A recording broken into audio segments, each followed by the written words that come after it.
வணக்கங்கண்ணே, இது தஞ்சாவூர் மண்ணு. இன்றைக்கி நம்ம சேனலில் நீங்கள் பார்க்க போகிற வீடியோ ரொம்ப வித்தியாசமான வீடியோ. ஆமாங்க, கல்யாண வீடியோ தான் இது. எங்கே பார்த்திங்கன்னா கமுதியில் நம்ம தம்பி திலீப் அவங்க சிஸ்டரோட மேரேஜ் தான் பார்க்க போகிறோம். செண்டமலத்தை வச்சு மாப்பிள்ளையை சூப்பராக வரவேற்று கூட்டிகிட்டு போனாங்க. இதில் என்னடா ஸ்பெஷல் இருக்குதுன்னு நீங்கள் கேட்பீங்க.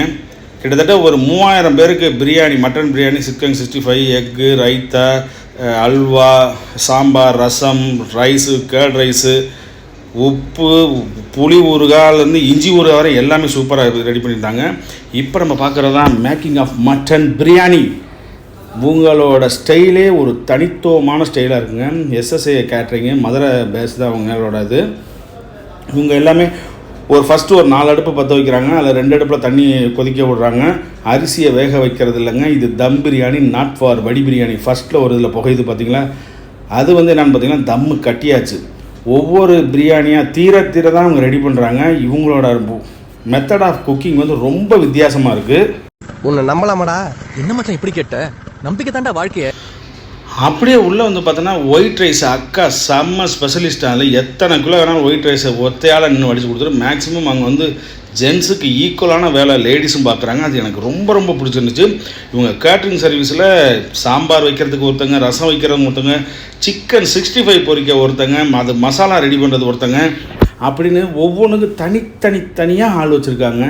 இப்படி தான் கிட்டத்தட்ட ஒரு 75 இயர்ஸ்க்கு மேலே இந்த கேட்ரிங் சர்வீஸை பண்ணிகிட்ருக்காங்க. இவங்கள்ட்ட கல்யாணம்னு சொல்லிட்டா போதும், காலையில் சாப்பாடுலேருந்து அடுத்த நாள் மாப்பிள்ளை போகிற வரைக்கும் உள்ள எல்லா சாப்பாடு, டீ, காஃபி, ஸ்நாக்ஸ் வகை எல்லாமே அவங்களே பார்த்துக்குவாங்க. கத்திரிக்காய், முருங்கைக்காய் போட்ட சாம்பார், அது அந்த ஓன் மசாலா தான். எதுவுமே கடையில் அவங்க மசாலாவை பொறுத்தளவில் இவங்க ஓனாக அங்கேயே அரைக்கிறாங்க. இந்த சாம்பார், ரசம், பொரியல் கூட்டெலாம் இந்த பாட்டியம்மா தான் செய்கிறாங்க. கிட்டத்தட்ட அவங்கள்ட்ட 40 வருஷத்துக்கு மேலே இந்த பாட்டியம்மா அங்கே வேலை பார்த்துட்ருக்காங்க.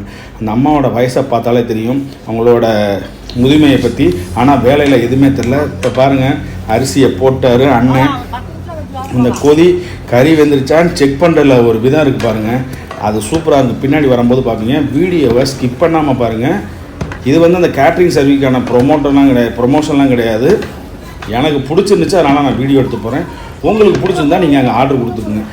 நான் சொன்னேங்கிறதுக்காக நீங்கள் எதுவும் பண்ண வேணாம், அது உங்களோட விருப்பம் தான். அவர் அரிசியை போட்டுட்டு புளிசோறு கிட்ட மாதிரி கிண்டது. நான் சொன்னேன் அரிசிலாம் உடைய வாய்ப்பே இல்லை தலைவா. கிட்டத்தட்ட நான் ஒரு 45 வருஷமாக பிரியாணி கிண்டிகிட்ருக்கேன். நாங்கள் சொல்கிறது தான் பதம், நாங்கள் எடுக்கிறது தான்.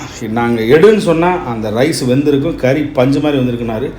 தம் கட்டிட்டு எதுக்குன்னு சைடில் ஃபுல்லாக அது மாதிரி கட்டையை கூட்டி வைக்கிறீங்கன்னு. ஆனால் எங்கேயும் தாவிடக்கூடாது, வெளியில் போயிடக்கூடாது, அதனால தான் இந்த கட்டையை போட்டு வச்சுருக்கேன் அப்படின்னாரு. என்னென்ன சொல்கிறோம் பாருங்க, கம்பி கட்டுற கதையெல்லாம் எடுத்து போடுறோம். அப்படியே நம்ம உள்ளே போய் பார்த்தோன்னா அவங்க சுட சாதம், ரசம், மோர், பாயாசம் எல்லாமே ரெடி ஆயிடுச்சு.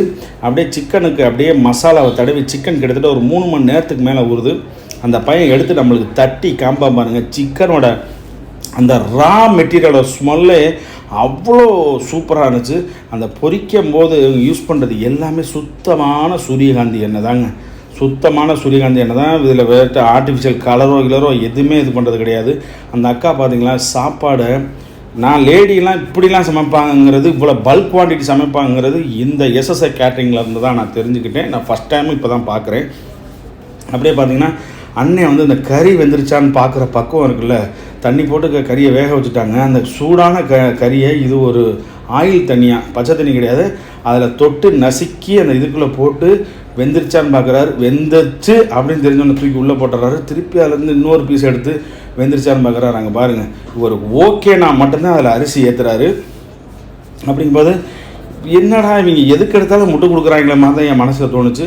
ஆனால் வெளியில் போயிடக்கூடாது, கட்டை அதிகமாக செலவாகிடக்கூடாதுன்னு தானே அப்படின்னாரு. அதுக்கப்புறம் தண்ணி நல்லா கொதித்தவுடனே அந்த அரிசியை எப்படி அவங்க ஊற வச்சு கிட்டத்தட்ட 23 நிமிஷமாக, அது என்ன கணக்குங்கிறது எனக்கு தெரியல, 23 நிமிஷம் தான் ஊற வைக்கிறாங்க. கரெக்டாக டைம் பார்த்து அந்த அக்கா அந்த இதில் அதனால கூடையில் போட்டு தண்ணி சுத்தமாக வடிகட்டி எடுத்துடுறாங்க. அதுக்கப்புறம் இவர் கிண்டுன்னு கிண்ட ஆரம்பிச்சிடறாரு. தம்பி உங்க சூழ்நிலை புரியுது, யாருக்குமே இப்படி வரக்கூடாது. எது இந்த மாதிரி வழுக்கையா? அப்படியே நெக்ஸ்ட் நம்ம உள்ளே வந்தோம்னு பார்த்தீங்கன்னா அந்த உருளைக்கிழங்கு பொரியலுக்கு அந்த அம்மா தூக்க முடியாமல் அப்படியே டவேராவை தட்டிட்டு இருந்துச்சு. யார் வேக வச்சு சூப்பராக வேக வச்சுருக்காங்க. அப்படிங்கும் போதே நம்ம முட்டை உரிக்கிற ஏரியாவுக்கு போயாச்சுங்க. கிட்டத்தட்ட 3000 முட்டை. இவங்களுக்கு வேலையே முட்டை உரிக்கிறது மட்டும்தானா. ஒரு ஆளுக்கு சம்பளம் எவ்வளோன்னு நான் கேட்டுக்கல. முட்டை உரிச்சிக்கலாம், வர நேரத்துக்கு சாப்பாடு எல்லாம் சூப்பராக இது பண்ணிவிட்டு அப்புறமேட்டுக்கு போட்ட அரிசியை அண்ணன் ஒரு கிண்டுன்னு கிண்டுவார் பாருங்க, செம்மையாக கிண்டுவாருங்க. அப்படியே நான் அப்போ தான் நான் வேந்து பார்த்து என்னடா பிரியாணியில் இப்படி இல்லாமல் போட்டு அரிசியை போட்டுக்க. ஆமாம், எல்லா ரைஸ்லேயும் நம்மளோட மசாலா உட்காரணுன்னா இப்படி தான் கிண்டிட்டு ஒரு தடவை கிண்டிட்டு மூடுறாங்க. அடுத்து ஒரு 10 நிமிஷத்தில் எடுத்து தம் கட்டிடுறாங்க. லைட்டாக அதாவது இந்த தயிர் சாத பதம் இருக்கும்போது எடுத்து தம் கட்டிடுறாங்க. இது எப்போ ரெடியானால் தம்மு உடைக்கிறது கரெக்டாக 27 நிமிஷம் வெயிட் பண்ணுறாங்க. எத்தனை நிமிஷம்? 27 நிமிஷம். இப்போ பார்க்குறீங்களா, இவர் கிட்டத்தட்ட 65 வருஷமாக அல்வா ஸ்பெஷலிஸ்ட். எந்த கல்யாணத்துக்கு அல்வா, கோதுமை அல்வான்னு கேட்டால் ஐயா தான் போவாராம்.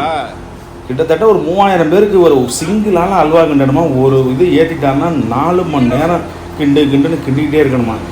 இன்றைக்கி வீடியோவில் ஃபுல்லாக அந்த கிண்டுங்கிற வார்த்தை அதிகமாக வந்துடுச்சு. ஆமாங்க, எல்லாமே இங்கே பாருங்கள் என்ன பண்ணிகிட்டு இருக்காங்க, வடை சட்டி அடி பிடிச்சிடாம கிண்ட ஆரம்பிச்சிட்டாரு. இவரோட உழைப்பு, இவரோட வயசு எவ்வளோன்னு கேட்டால் 75. எனக்கு பகீர்னு தூக்கி போட்டுச்சு. அப்படியே உள்ள மேரேஜ் காலுக்கு வந்தாச்சு. அப்போது பொண்ணு மாப்பிள்ளைக்கு அப்படியே தாலி எடுத்து கொடுத்தாரு ஒரு பெரியவர்.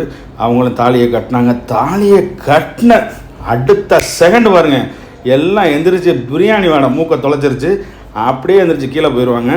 எல்லாம் அவங்க சாரையாக எந்திரிச்சு வெளியில் போகிறது தான் பார்த்தேன். தேவையானவங்க மட்டும் உள்ளே வந்தாங்க. நம்மளும் இதை லைட்டாக வீடியோ எடுத்துகிட்டு அப்படியே பரிமாறுறதுக்கு போயாச்சு. வரிசையாக எல்லாத்தையும் உட்கார வச்சுருந்தாங்க. எனக்கு 250 மூட்டை அரிசி வேணும். அப்படியே சூப்பராக பந்தி வரத்துக்கு முன்னாடியே எல்லாத்துக்கும் இலை, வாட்டர் பாட்டிலு, ஊறுகாய், அல்வா, உப்பு எல்லாமே வச்சுட்டாங்க. ஒருத்தன் தயிர் பச்சடி, முட்டை எடுத்து வச்சுட்ருக்கான். அதுக்கப்புறம் 65 எல்லாம் அப்படியே வரிசையாக ஒரு பந்தியில் கிட்டத்தட்ட ஒரு 600-700 பேர் உட்காரலாங்க. அது முடித்ததுக்கப்புறம் அங்கே பாருங்கள், பிரியாணியை சுட எப்படி சுட எடுத்து பிளேட்டில் அடிக்கிறது இல்லைங்க, மக்கள் எவ்வளோ கேட்குறாங்களோ டேரெக்டாக பரிமாறினாங்க. அது எனக்கு ரொம்ப புதுமையாக இருந்துச்சு. சில இடத்துல பிளேட்டில் அடித்து தான் குடிப்பாங்க. ஒரு அண்ணன் நம்ம இந்த பிரியாணி இந்த வீடியோ எடுத்துகிட்டு இருக்கும்போது சொன்னார், தம்பி நாங்கள் சாப்பிட்றதும் வீடியோ எடுங்க அப்படின்னு. அவர் ஓகேண்ணே அப்படின்னு சொல்லிட்டு அவருக்கு போகிற வரையும் வெயிட் பண்ணிகிட்டு இருந்தேன். அவருக்கு பீஸை எடுத்து போடுப்பா, அந்த கமிதிக்குன்னு ஒரு தோரணம் இருக்குது பார்த்தீங்களா, அந்த தோரணையில் அண்ணன் கேட்டார். அதுவும் சூப்பராக இருந்துச்சு. அப்படியே தால்ச்சா ஊற்றுறது போல் ஃபஸ்ட்டு தம்பி மட்டன் குருமா ஊற்றிட்டேன். ஐயையோ எனக்கு தால்ச்சா தான் வேணும் அப்படின்ட்டாரு. ஓகேண்ணே நீங்களும் சாப்பிடுங்க, நானும் லைட்டாக வீடியோ எடுத்துகிட்டு போயிடுறேன் அப்படின்னா. எப்படிண்ணே இருக்குண்ணே? செம்ம சூப்பராக மாஸாக இருக்குது தம்பி, உங்கள் பாஷையில் சொல்ல போனால் அப்படின்னாரு. ஓகேண்ணே அப்படின்னே. வேறு என்னென்ன வேணும்? சிக்கன் 65 எல்லாமே வந்துச்சு. சாப்பிட்டு முடிச்சுட்டு அடுத்தது நம்ம வாங்கிக்கலாம் அப்படின்னாரு. இந்த வீடியோ பிடிச்சிருந்தா நீங்கள் லைக் பண்ணுங்கள், ஷேர் பண்ணுங்கள், கமெண்ட் பண்ணுங்கள். மறக்காமல் நம்ம சேனலை சப்ஸ்கிரைப் பண்ணிட்டு பாருங்கள் ப்ளீஸ். வணக்கம். எல்லாரும் மறக்காம பைந்தமிழ் விளாக்ஸ் சேனலை வந்துக்கிட்டு சப்ஸ்கிரைபரு, கமெண்டு, அப்புறம் லைக்கு, ஷேரு எல்லாத்தையும் பண்ணி விட்ருங்க. நன்றி, வணக்கம்.